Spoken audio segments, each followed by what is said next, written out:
वे नमः सर्वे भवन्तु सुखिनः। मित्रों, आप सबका हार्दिक अभिनंदन है। आज विश्व मानव अधिकार दिवस है।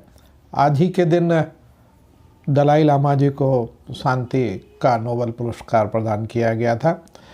नोबेल पुरस्कार प्रदान करने के और प्राप्त करने के उपलक्ष्य में तिब्बत गर्म कपड़ा एसोसिएशन द्वारा आज कैंडल जलाए गए और उन जगह जगह अनेकों कार्यक्रम आयोजित किए गए। दलाई लामा के जीवन के परिचय के संबंध में एक पम्पलेट उन्होंने बांटा है, जिसमें उनकी 14वें दलाई लामा की कथा, जीवन गाथा का वर्णन किया है। वह मैं आपके साथ शेयर कर रहा हूँ। इसके साथ साथ जो कार्यक्रम वहाँ पर हुए, तिब्बत भारत मैत्री संघ के महामंत्री डॉक्टर महेश दत्त त्रिपाठी जी ने इस कार्यक्रम का आयोजन किया, संचालन इस कार्यक्रम का उन्होंने किया।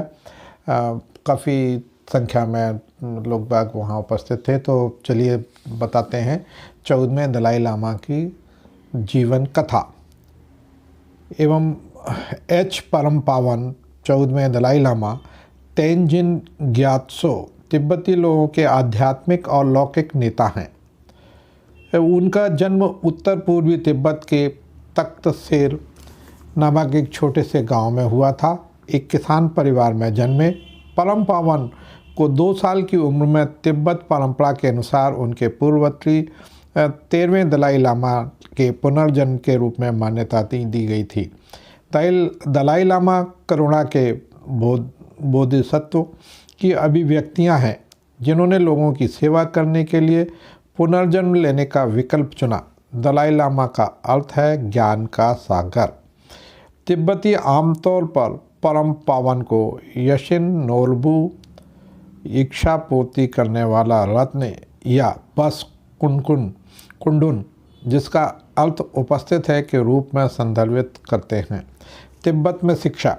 उन्होंने 6 साल की उम्र में अपनी शिक्षा शुरू की और 25 साल की उम्र में गेशो लहालमापा डिग्री बौद्ध दर्शन शास्त्र की डॉक्टरेट पूरी की। 24 साल की उम्र में उन्होंने 3 मठ विश्वविद्यालयों में से प्रत्येक में प्रारंभिक परीक्षा दी। ड्रेपुंग, सेरा और गेंडेन अंतिम परीक्षा हर साल के पहले महीने में आयोजित वार्षिक मोनलम प्रार्थना महोत्सव के दौरान जोखांग लहासा में आयोजित की गई। प्रातःकाल 30 विद्वानों ने तर्कशास्त्र पर उनकी परीक्षा ली। दोपहर में उन्होंने मध्य मार्ग के विषय पर 15 विद्वानों के साथ बहस की और शाम 35 विद्वानों ने मठवासी अनुशासन के सिद्धांत और तत्व मीमांसा के अध्ययन के बारे में उनके ज्ञान का परीक्षण किया। परम पावन ने भिक्षु विद्वानों के विशाल दर्शकों के समक्ष आयोजित परीक्षाओं को सम्मान के साथ उत्तीर्ण किया। नेतृत्व की जिम्मेदारियां। 1950 में 16 साल की उम्र में परम पावन को राज्य और सरकार के प्रमुख के रूप में पूर्ण राजनीतिक शक्ति संभालने के लिए बुलाया गया था।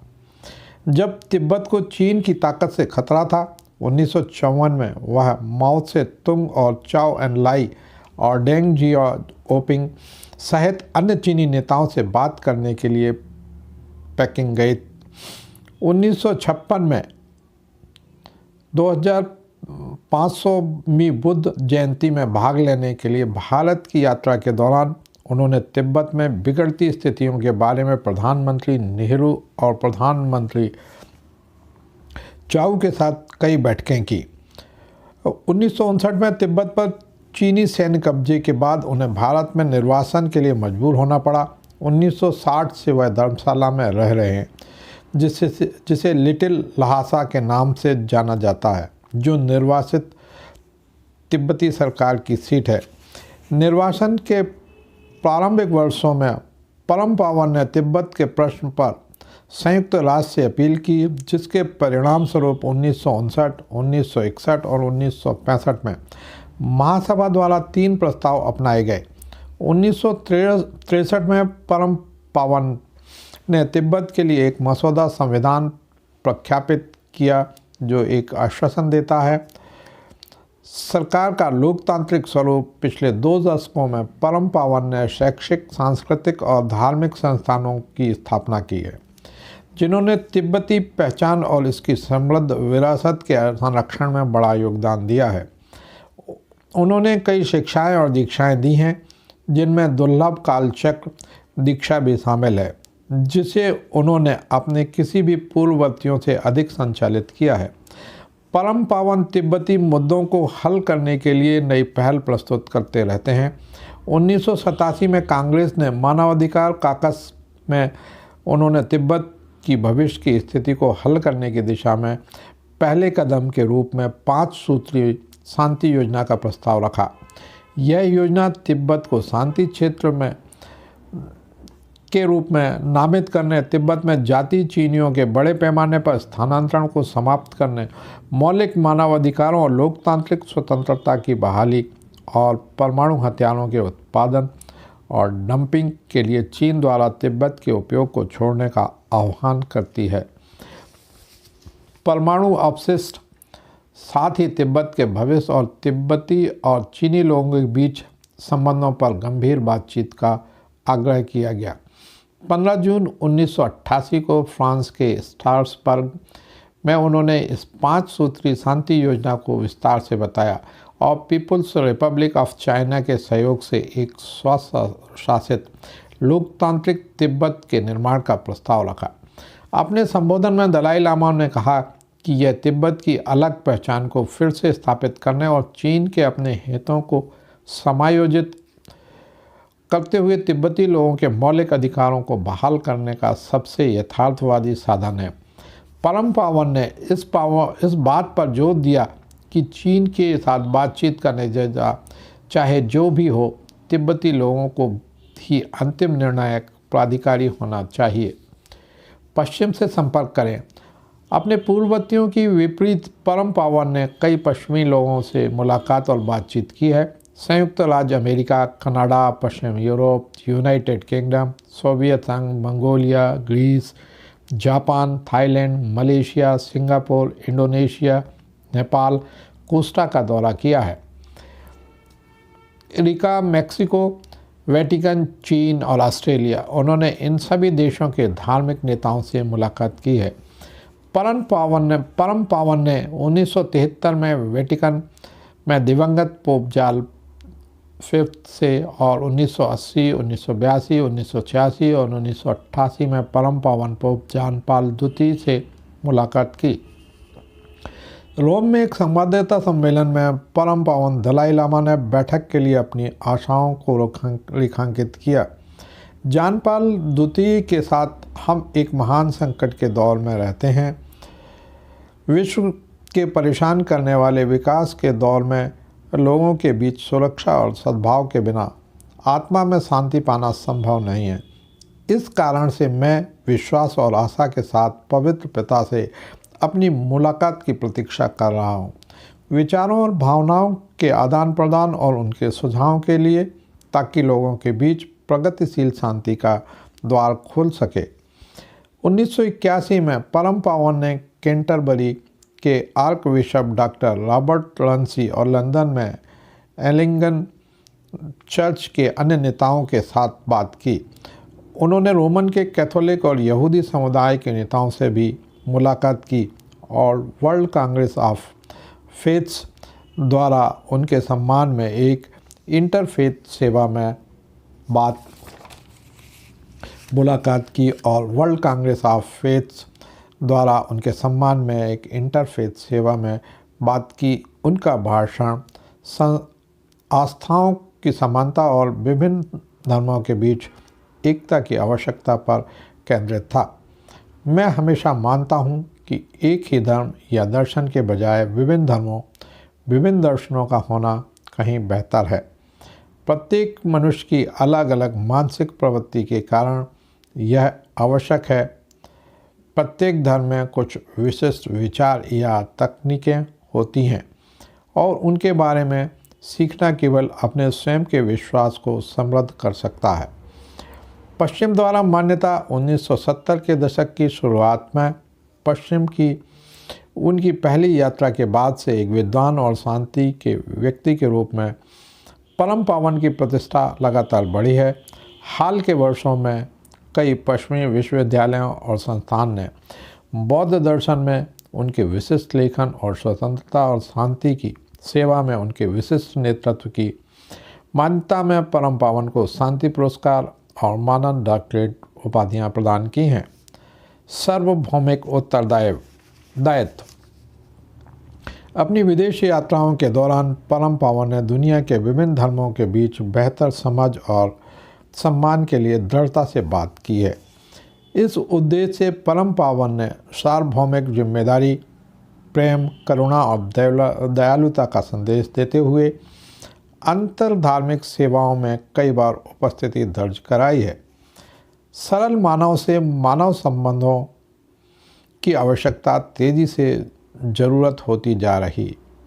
आज दुनिया छोटी छोटी और अधिक परस्पर निर्भर है। किसी एक राष्ट्र की समस्याएं अब अपने आप पूरी तरह से हल नहीं हो सकती।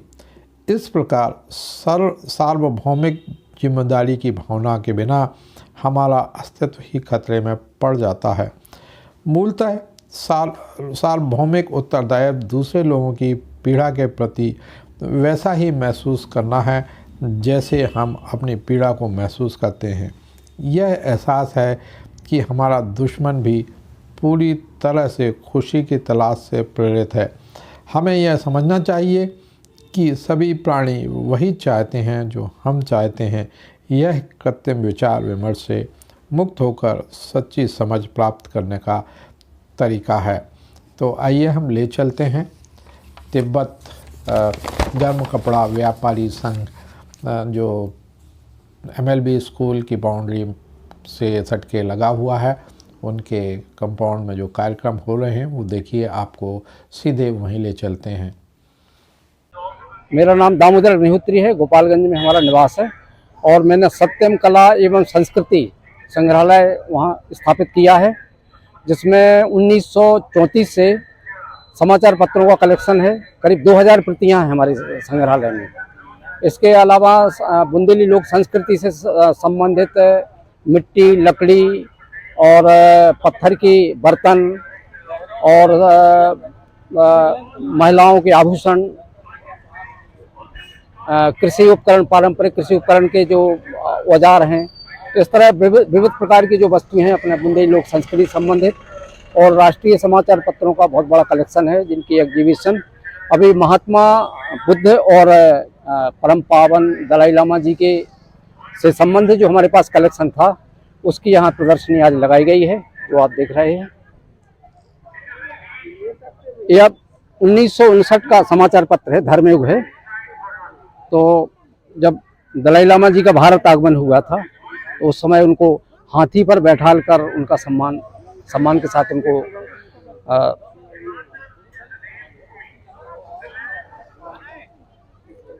ये भी बहुत दुर्लभ समाचार पत्र में छपा हुआ था, साप्ताहिक हिंदुस्तान में उनका चित्र। एक एक बताएं आप, जी, तो ताकि हम उसको एक्सप्लेन कर सकें। जी जी जी। क्या बताया आपने?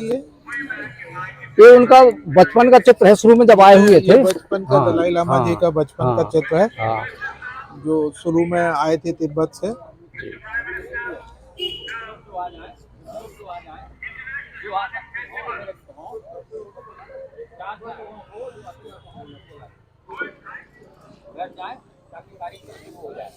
ये देखिए सारे यहाँ पे इनके पुराने अखबार हैं। ये पुराने अखबार में महात्मा बुद्ध हिंदुस्तान महात्मा के जो चित्र, उसमें कलर्ड चित्र मेन पृष्ठ पर छपे हुए थे। ये 1951 से है इसमें। अच्छा, 1951 का अखबार है ये? 1951 के हैं, 52 के हैं, 55 के हैं। 1951, 52, 55 के अखबार हैं जी। और ये हिंदुस्तान नाम से, साप्ताहिक हिंदुस्तान के नाम से, साप्ताहिक हिंदुस्तान और धर्मयुग के नाम से ये आपके पास कलेक्शन है सारा? ये पूरा कलेक्शन है सर।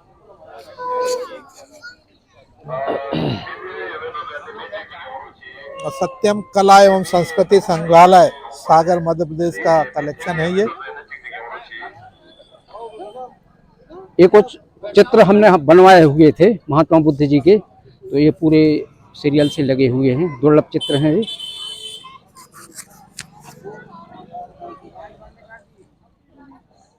ये भारत तिब्बत एकता की प्रतीक जो आराध्य देवी है जो है उनका ये चित्र है। 1950 की एक पत्रिका में प्रकाशित हुआ था। 1950 की पत्रिका में प्रकाशित भारत तिब्बत में। ये अभी सर हमारी लुम्बिनी में भी एग्जीबिशन लगी हुई थी, तो वहाँ के ये जन्मस्थली का चित्र है। इसकी फोटो ले लीजिए। वहाँ की ये जन्मस्थली है महात्मा बुद्ध जी की। अच्छा, महात्मा बुद्ध जी की जन्मस्थली लुम्बिनी का ये गर्भगृह का चित्र है और ये बाहर से लिया हुआ चित्र है। ये 25 मई 2023 को हमारी वहाँ एग्जीबिशन लगी हुई थी। अच्छा, 25 मई 2023 डेट को दी हुई है। अच्छा, ये क्या है आपका? ये सर वही जो अब क्योंकि पढ़ने में नहीं आते हैं, ये चीनी और जापानी भाषाओं में लिखे हुए हैं। तो ये वहाँ ऐसा वहाँ जन्मस्थली है जो वहाँ इस तरह से उनको सम्मान के रूप में वहाँ जो पुष्प के रूप में वहाँ जो चढ़ाते हैं। ये देखिए कपड़े पे लिखा हुआ है, कपड़े पे लिखा इसमें पेंटिंग की हुई है, बड़े अच्छे से लिखा, दोनों कपड़े पे लिखे हुए। इसका भी चित्र भाषा का भाषा समझ में नहीं आती है, तो इसको पढ़ा जाना हम लोगों के लिए तो संभव नहीं है। इसको कोई जानकार ही पढ़ सकता है। परम पावन दलाई लामा की आज ये बड़े हर्ष का विषय है कि पूरे विश्व में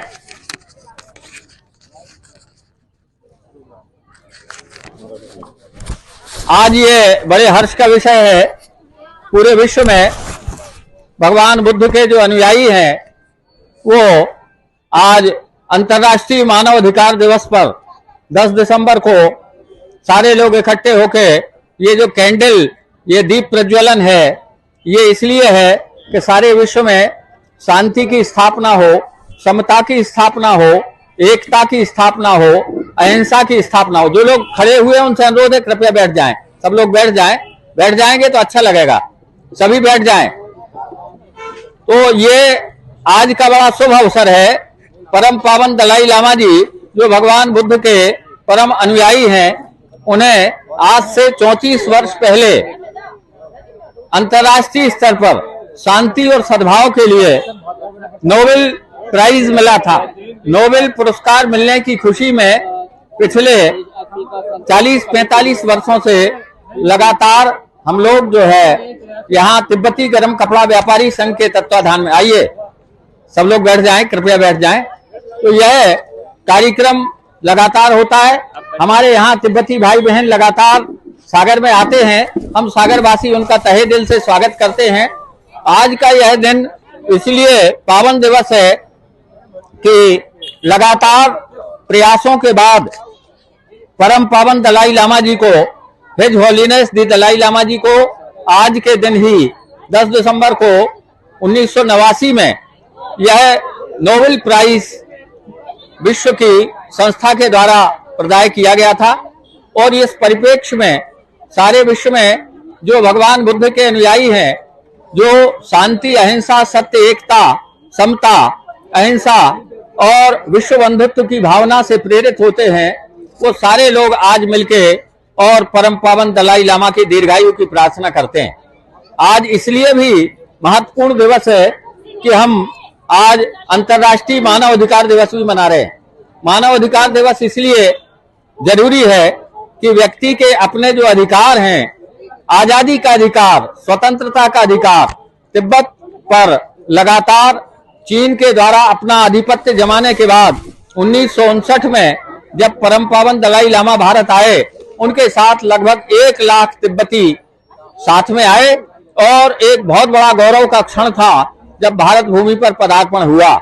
परम पावन दलाई लामा जी को वो ये कहते हैं कि भारत हमारा गुरु है और तिब्बत के और भारत के जो हमारे धार्मिक आध्यात्मिक संबंध हैं वो वर्षों पुराने हैं। इसलिए तिब्बत के रहस्यदर्शियों में ओम मणि पद्मे हुम इस मंत्र के साथ परम पावन दलाई लामा जी ने सारे विश्व में एकता के लिए, समता के लिए, अहिंसा के लिए और विश्व में शांति की स्थापना के लिए जो प्रयास किए, इसी आधार पर उनके लिए विश्व का सर्वोच्च सम्मान नोबेल प्राइज मिला। आज उसी की खुशी में लगातार पिछले कई वर्षों से यहाँ हमारे तिब्बती भाई बहन यह कार्यक्रम करते हैं। आज यह प्रसन्नता का विषय है कि हमारे बीच हमारे भारत तिब्बत मैत्री संघ के अध्यक्ष सागर के वरिष्ठ पत्रकार श्री सुबोध मलैया जी विराजमान है। हमारे बीच चैनल के श्री नीरज वैदराज जी विराजमान है, उनका स्वागत है। आदरणीय श्री दीक्षित जी, श्री अभिनंदन दीक्षित जी हमारे बीच उपस्थित हैं। हमारे DCF और इस संस्था से हमने उनको जोड़ा है और विद्वान व्यक्ति हैं, उनका भी बहुत बहुत स्वागत है। श्री सौरभ दुबे जी का स्वागत है। हमारे बीच साहित्यकार श्री अकेला जी बैठे हुए, उनका स्वागत है। ये जो प्रदर्शनी आप देख रहे हैं, ये जो हमारे दलाई लामा जी के और भगवान बुद्ध के चरित्र के ऊपर और उनके लगातार भारत भूमि पर आगमन से लेके जो विभिन्न प्रकार के सम्मानीय श्री दामोदर अग्निहोत्री जी के द्वारा ये प्रदर्शनी लगाई गई है। ये प्रदर्शनी भगवान बुद्ध के जन्म स्थल लुम्बिनी में भी लगाई गई। ये प्रदर्शनी नेपाल के काठमांडू में लगाई गई। ये प्रदर्शनी पश्चिम बंगाल के कलकत्ता में और मध्य प्रदेश के ग्वालियर में सिंधिया जी के स्कूल में भी लगाई गई। तो ये प्रदर्शनी पूरे देश में, सागर में सत्यम मुंदेली संग्रहालय के अध्यक्ष होने के नाते दामोदर अग्निहोत्री जी का हम स्वागत करते हैं, वंदन करते हैं, अभिनंदन करते हैं। यहाँ आइए, उनको जोरदार तालियों से उनको आप यहाँ आइए अग्निहोत्री जी। ये प्रदर्शनी जो लगाई है, हमारे अनुरोध पर जोरदार तालियों से इनका स्वागत करें श्री दामोदर अग्निहोत्री जी को। श्री मलैया जी भी बैठे हुए हमारे बीच श्री सिद्धार्थ बौद्ध जी बैठे हुए हैं, वरिष्ठ अधिवक्ता। आदरणीय भंडारी जी बैठे हुए हैं, वरिष्ठ अधिवक्ता, उनका भी स्वागत है।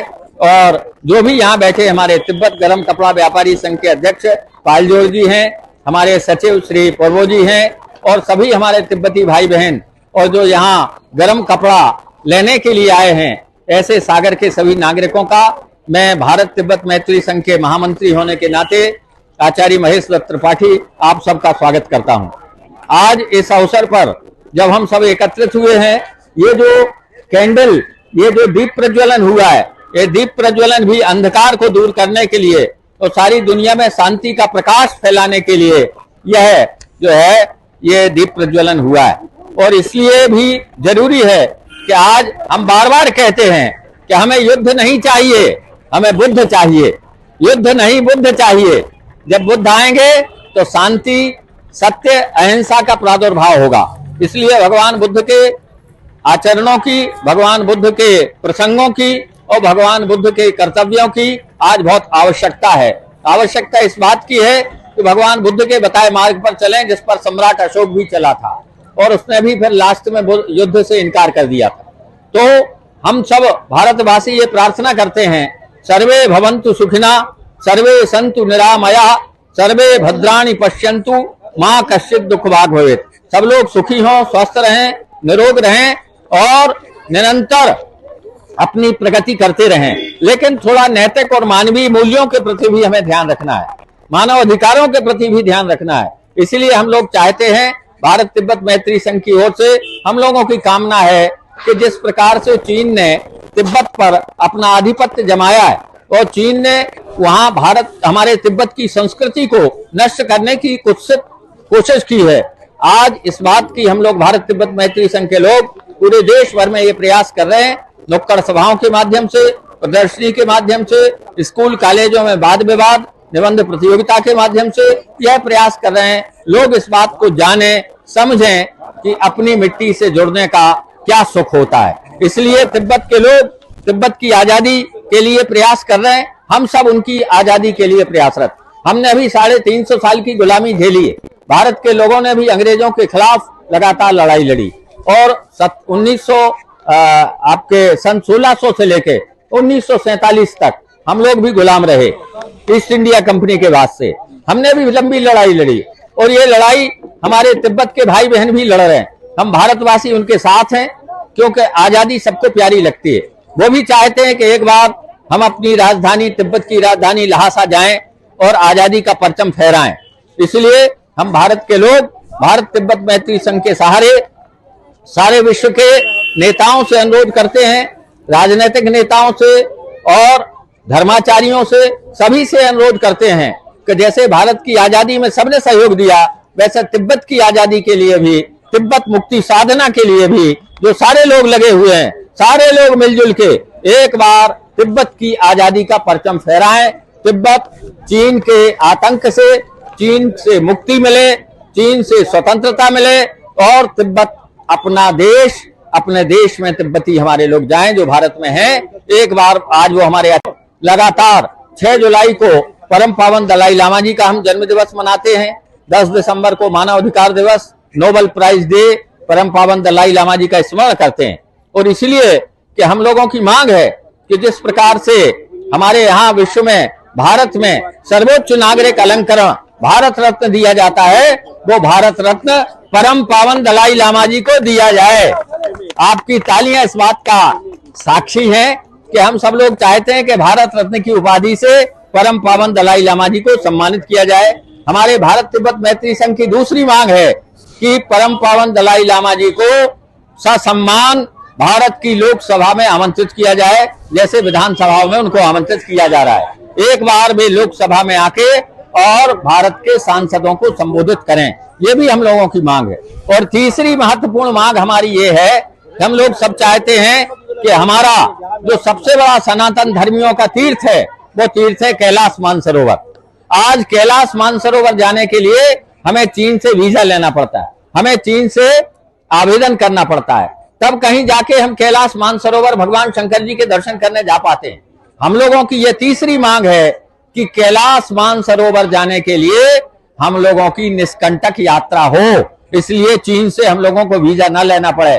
भगवान शंकर हमारे सनातन धर्म के सर्वोच्च भगवान हैं, इसलिए उनके दर्शन करने के लिए कैलाश मानसरोवर के लिए निष्कंटक यात्रा होनी चाहिए। इसलिए कैलाश मानसरोवर मुक्ति दिवस भी मनाते हैं, लगातार चीन के राजदूत को ज्ञापन देते हैं, संयुक्त राष्ट्र संघ में मामला उठाते हैं और लगातार ये प्रयास कर रहे हैं। मुझे लगता है कि एक दिन ऐसा आएगा कि हमारे यहाँ कहा गया, कोशिश करने वालों की कभी हार नहीं होती, कोशिश करने वालों की कभी हार नहीं होती, और बगैर कुछ किए जय जयकार नहीं होती, और लहरों से डरकर नैया पार नहीं होती। इसीलिए लगातार परिश्रम, लगातार निरंतर साधना, तिब्बत मुक्ति साधना में जो लोग लगे हैं, हम उनका एक बार पुनः स्वागत करते हैं। ये जो आपको पर्चे अभी बांट रहे हैं हमारे पूर्वजी, इसमें परम पावन दलाई लामा जी के व्यक्तित्व और कृतित्व के बारे में बहुत कुछ लिखा गया है, आप उसको पढ़िएगा, इस प्रदर्शनी को भी देखिएगा, और यहाँ उनका प्रदर्शनी का वो लिखा हुआ हो तो उसमें कुछ लिखने के लिए अपनी टिप्पणी लिखिएगा कि आपको ये प्रदर्शनी कैसी लगी। आपको दलाई लामा जी के बारे में जानकारी नहीं होगी। अभी कई लोग हमसे मिलते हैं, वो ये कहते हैं कि नेपाली लोग आ गए।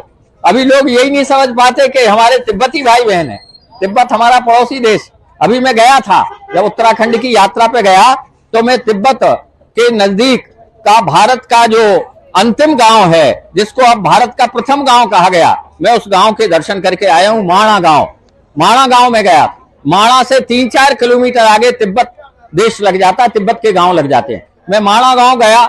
माणा गांव में भी चूंकि नजदीकी गांव है, भारत का प्रथम गांव है, हमारे केदारनाथ बद्रीनाथ के आगे, बद्रीनाथ से 4-5 किलोमीटर दूर है।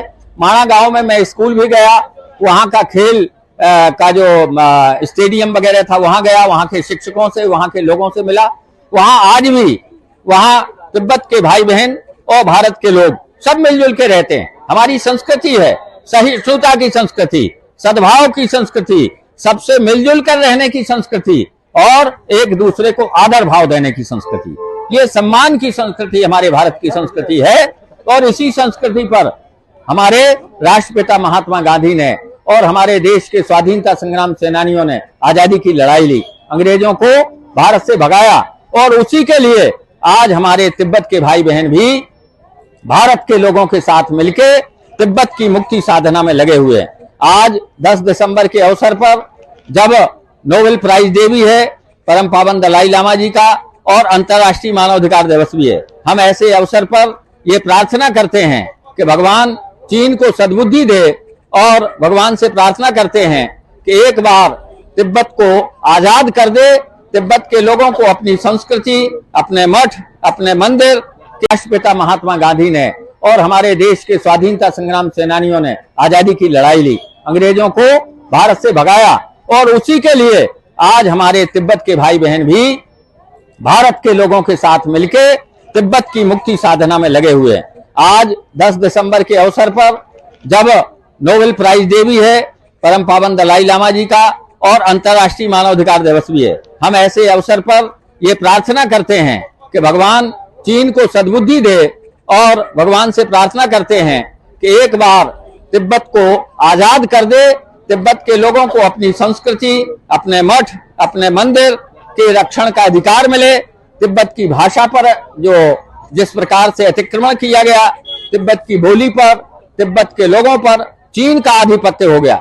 आज हम चाहते हैं सबको अपनी अपनी सुरक्षा करने का, रक्षा करने का, अपनी भाषा का, अपनी बोली का, अपनी संस्कृति का प्रचार प्रसार करने का अधिकार जैसे सारे विश्व में है वैसे तिब्बत को भी मिले, और आज इसीलिए ये कार्यक्रम आयोजित किया गया है। मैं इस अवसर पर आप सभी का बहुत बहुत स्वागत करता हूं, वंदन करता हूं, अभिनंदन करता हूं। आप ज्यादा से ज्यादा ये YouTube पर भी, और हमारे श्री दीक्षित जी का YouTube है, ये श्री अभिनंदन दीक्षित जी का, क्या उसका वो है अभी आप बता देंगे?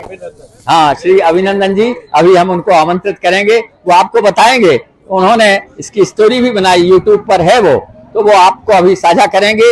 ये जो प्रदर्शनी लगी है ये भी दलाई लामा जी के, भगवान बुद्ध के प्रसंगों के ऊपर है, उनके भारत आगमन के ऊपर है, और बुद्ध के संदेशों को सारे विश्व में आज भी लोग मानते हैं।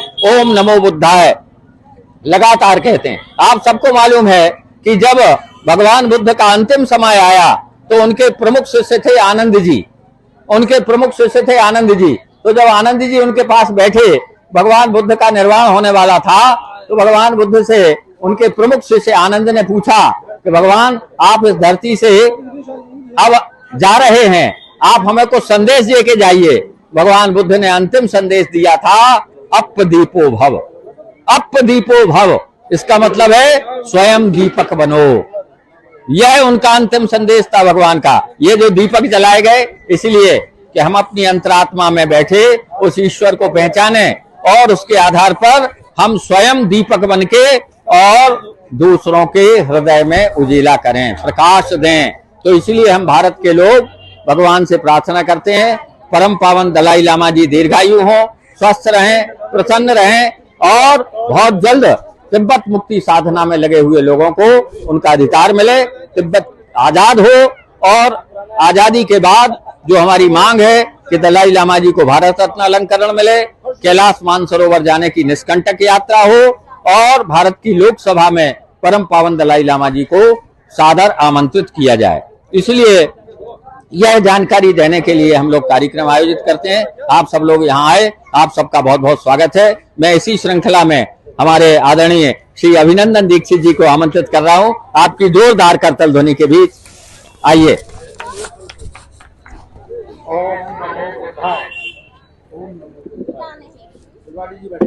जैसा आप सब जानते हैं, आज सन 1989 को माननीय दलाई लामा जी को शांति का नोबेल पुरस्कार हाँ जी, अत्यंत हर्ष का दिवस है, और आज मानव अधिकार दिवस भी है। तो दोनों की आप सबको बहुत आपने काफी मैं तिब्बत में संघ के महामंत्री जी का आभार व्यक्त करता हूँ। हमारे अध्यक्ष श्री भैया जी भी हैं, और तिब्बत के व्यापारी संघ के अध्यक्ष एवं पदाधिकारी जो इस शांति के तरह शांति की भावना से उत्प्रेरित होकर ये कार्यक्रम करते हैं, और जो मांग सतत कर रहे हैं शांति के पथ पर चलते हुए हमारे तिब्बत की स्वतंत्रता की मांग करते हैं, उस सब का मैं और हम ऐसे आदर्शवादी दलाई लामा जी को बारंबार भारत रत्न प्रदान करने के लिए भारत शासन से मांग करते हैं। मैं आज जो सत्यम कला एवं संस्कृति संग्रहालय समिति सागर के माननीय दामोदर अग्निहोत्री द्वारा जो प्रदर्शनी लगाई है उसको देखकर भी मैं बहुत अभिभूत हूँ कि इतने पुराने पेपर इन्होंने संग्रहित कर रखे हैं। दलाई लामा जी के समाचार काफी पहले से समाचार पत्रों के मुख्य पृष्ठ पर रहे हैं।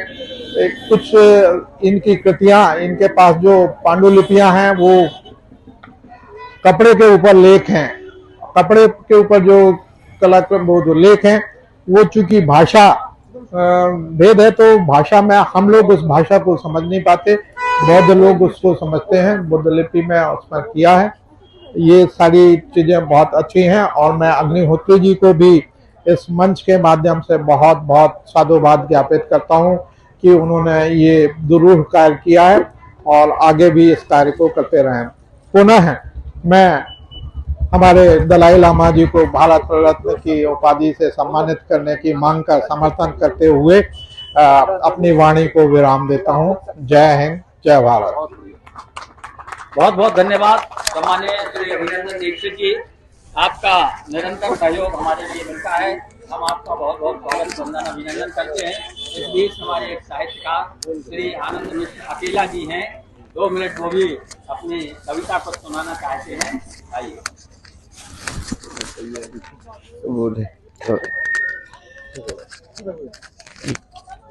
क्या अच्छा मैं चूंकि मूल में आध्यात्मिक संत हैं दलाई लामा जी और बुद्ध धर्म का प्रभाव बुद्ध से भी मैं प्रभावित हूँ। बुद्ध ने जो जीवन शैली बताई वो सारे विश्व के लिए कि विवेक सम्मत जीवन की सितार, अगर सितार वादक जीवन सितार को टाइट कर देता है या लूज तो नहीं बचती, ऐसे जो मध्यम मार्ग है तो वो उसी के जो विचारधारा है मूल में और उसको लेके तो ये सब चल रहा दलाई लामा जी का। और मैं गायत्री परिवार से हूँ। पहले 90 के दशक में वो शांति कुंज भी आए थे और पंडित श्री राम शर्मा आचार्य जी से भी उनका मिलन हुआ था। बस तमसो माँ ज्योतिर्गमय अस्तो माँ ये मंत्र उच्चारण करके श्री आनंद मिश्र अकेला ने अपनी शुभकामनाएं दी और हम एक ऐसे युवा प्रतिभावान श्री सौरभ दुबे जी को आमंत्रित कर रहे हैं जो योग में निष्णात है, योग में नीट क्वालिफाई किया हुआ है। जो 7 तालियों से उनका सम्मान करें श्री सौरभ दुबे जी। सभी को सर्वे भवन्तु सुखिनः सर्वे सन्तु निरामयाः सर्वे भद्राणि पश्यन्तु मा कश्चित् दुःखात् भवेत्। इसी भावना के साथ आप सभी का हार्दिक स्वागत है। आज विश्व मानव अधिकार दिवस और परम पूज्य दलाई लामा के नोबेल पुरस्कार के उपलक्ष्य में यह जो आयोजन किया जा रहा है बहुत ही सुंदर आयोजन है और महात्मा बुद्ध की मार्ग को आगे बढ़ाने और दलाई लामा जी द्वारा जो विश्व शांति का संदेश ये लगा है लोटा यहाँ लगाया था बेल से हमें आइडिया नहीं वापस करना उनके लिए ये वापस ये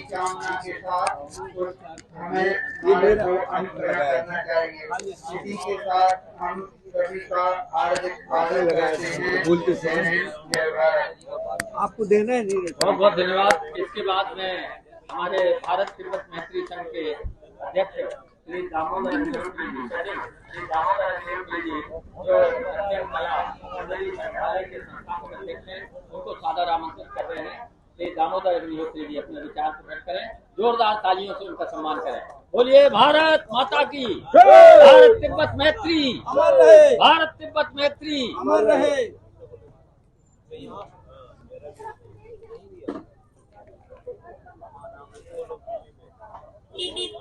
परम पावन दलाई लामा जी अमर रहे। आज उनकी पावन स्मृति में उनको इसी 10 दिसंबर को नोबेल शांति पुरस्कार प्रदान किया गया था। इसी उपलक्ष्य में आज तिब्बत व्यापारी संघ द्वारा आज ये कार्यक्रम उनके सम्मान में आयोजित किया गया है। इसके लिए तिब्बत व्यापारी संघ को भी हार्दिक बधाई और शुभकामनाएं देता हूँ और प्रति वर्ष उनके सम्मान में कार्यक्रम करते हैं और हम सबको परम पावन दलाई लामा जी के विषय में जानकारी जागरूकता और लोगों को प्राप्त हो रही है, इसलिए विशेष बधाई के प्राप्त है। और इस कार्यक्रम को आयोजित करने के पीछे वास्तव में एक बहुत अच्छी पहल है। दलाई लामा जी का जो जीवन दर्शन है वो आम लोगों के लिए बहुत प्रेरक है, अनुकरणीय है। उनका संदेश है कि जैसे प्रेम, सद्भाव और भाईचारे के साथ आम जन के लिए जीवन जीना चाहिए, सभी के प्रति अच्छे भाव रखें, सद्मार्ग पर चलें और राष्ट्र और विश्व बंधुत्व की भावना जो उनकी है वो हम सभी के लिए प्रेरक है। इन्हीं शब्दों के साथ पुनः परम पावन दलाई लामा जी को सादर सुनाया। हमारे आदरणीय श्री दामोदर अग्निहोत्री जी के संबोधन के बाद मैं तिब्बत गर्म कपड़ा व्यापारी संघ के अध्यक्ष श्री पालजोर जी से अनुरोध करूंगा सचिव श्री मुर्मू जी आए और आज के इस कार्यक्रम के बारे में विचार प्रकट करते हुए आभार व्यक्त करें। श्री मुर्मू जी।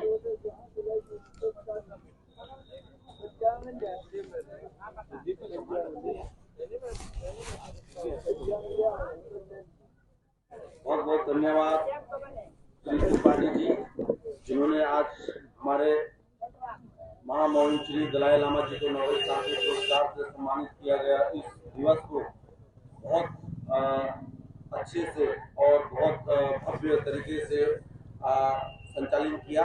मैं हमारे तिब्बती गर्म कपड़ा व्यापारी संघ की ओर से इनका काफी हार्दिक स्वागत करता हूं और वंदन, अभिनंदन और धन्यवाद कहता हूं।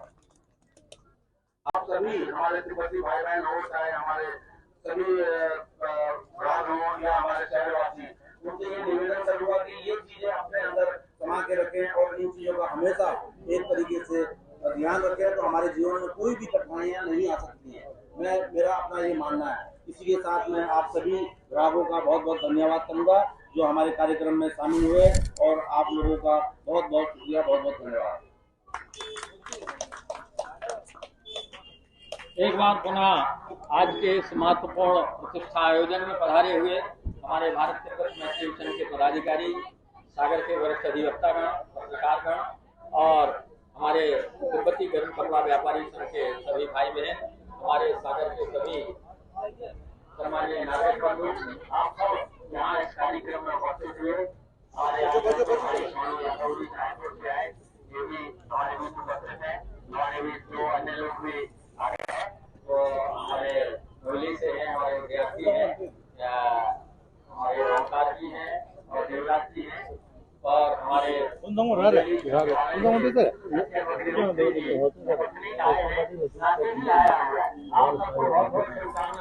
बहुत बहुत धन्यवाद कि आप सब अच्छे कार्यों से जुड़े हैं, समाज पर चलने के लिए, नैतिक मूल्यों के लिए, मानवीय मूल्यों के लिए आज इस अवसर पर आवश्यकता है और आप इससे जुड़े हुए हैं। इस संदेश आप सबका बहुत बहुत अभिनंदन है, स्वागत है, वंदन है, आभार है, आपके प्रति कृतज्ञता व्यक्त करते हैं और ईश्वर से प्रार्थना करते हैं कि सब लोग सुखी रहे, स्वस्थ रहे, प्रसन्न रहे और हम सब मिलकर भारत की सेवा करते रहे, भारत देश की सेवा करते रहे और इसके साथ ही हम तिब्बत की मुक्ति के लिए और जो देश पराधीन हैं हम सबके लिए भगवान से प्रार्थना करते रहे कि सारे ऐसे देशों को स्वतंत्रता प्राप्त हो जो आज पराधीन ताकि बेड़ियों में जकड़े हुए। तो ऐसे हम अपने पड़ोसी देश तिब्बत की आजादी के लिए भगवान से प्रार्थना करते हैं कि भगवान इतनी शक्ति हमें देना दाता, मन का विश्वास कमजोर होना, हम चले नेक रास्ते पे हमसे भूल कर भी कोई भूल होना। आप सबके लिए एक बार पुनः धन्यवाद। आदरणीय दीक्षित जी, भाई सौरभ दुबे जी, श्री सुबोध मलैया जी, श्री दामोदर अग्निहोत्री जी, श्री सत्यम जी, श्री सिद्धार्थ बौद्ध जी, श्री भंडारी जी वरिष्ठ अधिवक्ता और आप हमारे सभी तिब्बती गर्म कपड़ा व्यापारी संघ के सभी सदस्यगण और सभी नागरिकगण, आप सबका एक बार पुनः बहुत बहुत आभार, बहुत बहुत धन्यवाद। सौरभ जी, आदरणीय दीक्षित जी, नहीं विद्वान आप भी हैं, आप डिप्टी कंजर्वेटर फॉरेस्ट बताइए, कोई मामूली हद नहीं है। हम लोगों के छोटे से अनुरोध पर आप आ जाते हैं तो हम सबके सम्मानीय हैं। आप क्यों अग्निहोत्री जी, ये प्रदर्शनी भी लगवा दी अपन ने सर जी, ये प्रदर्शनी भी लगी, ये हमारे अग्निहोत्री जी से प्रदर्शनी भी लगवाई, ये दामोदर अग्निहोत्री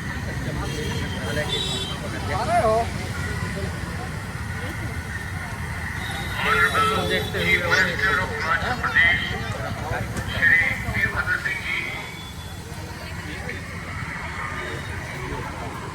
थोड़ा यहाँ खड़े हो जाएं, अग्निहोत्री जी इस तरफ आ जाएं। बताएं क्या प्रदर्शनी में के बारे में